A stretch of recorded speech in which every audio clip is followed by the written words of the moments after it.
afternoon. Helen Zaremus with ABC News.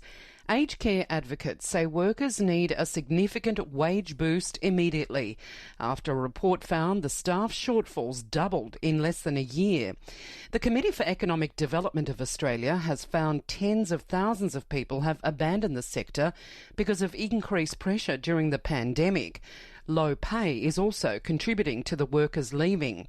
Charles Moore from the aged care organisation Baptist Care says it has to change sooner rather than later. We are seeing workers leave who are being paid $23 an hour to go into, say, the retail industry at $26 an hour, and they are leaving in their droves. Hundreds of Sydney nurses and midwives are attending a mass meeting to decide their next step in their campaign for shift-by-shift ratios.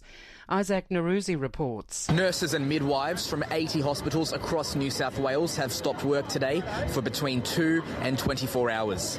Many are currently here in Town Hall discussing the state government's offer for pay and conditions and workload pressures. The union says addressing staffing ratios is a top priority. The government has offered a 3% pay rise for public sector employees, including nurses, and have already said that offer won't be improved. 3 people have been taken into custody after 46 bodies were found in an abandoned truck on the outskirts of San Antonio in Texas. It's believed the victims were undocumented migrants who'd crossed over from Mexico. 16 survivors, including children, have been taken to hospital suffering heat exhaustion.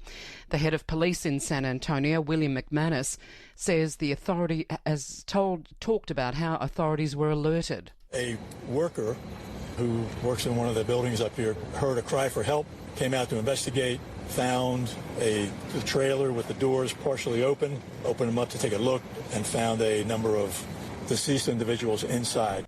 Ukraine's ambassador to Australia wants the federal government to provide more military equipment to help fight against Russia. Australia's already provided millions in defence and humanitarian support.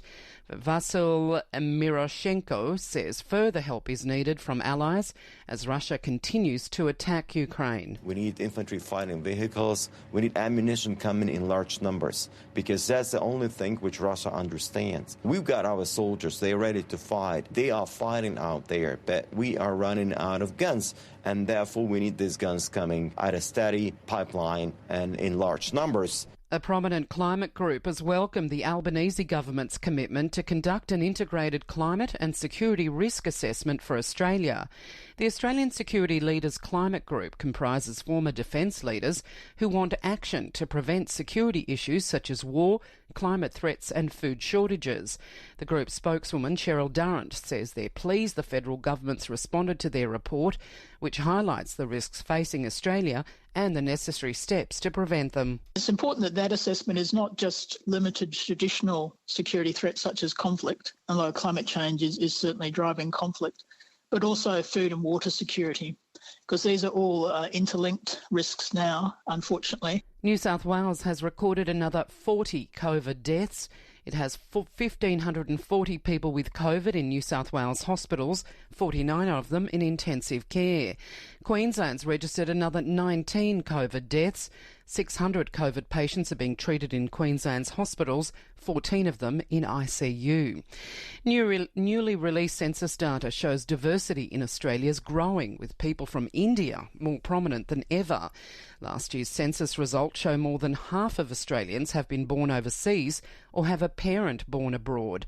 Teresa Dickinson from the Bureau of Statistics says there also have been changes in the country of origin for those people. The most common country of birth, other than Australia and England, is now India. And that's a real change since the last census. And India's leapfrogged China and New Zealand in that regard. And in sport, Brownlow medalist Lachie Neale's committed his future to the Brisbane Lions, extending his contract at the AFL club by another 3 years. The new deal ties the star midfielder to the Lions until at least the end of 2026. The 29-year-old won the Brownlow medal in 2020 and has 2 club best and fairest to his name and 2 All-Australian selections since moving to Brisbane from the Dockers at 2018. ABC News.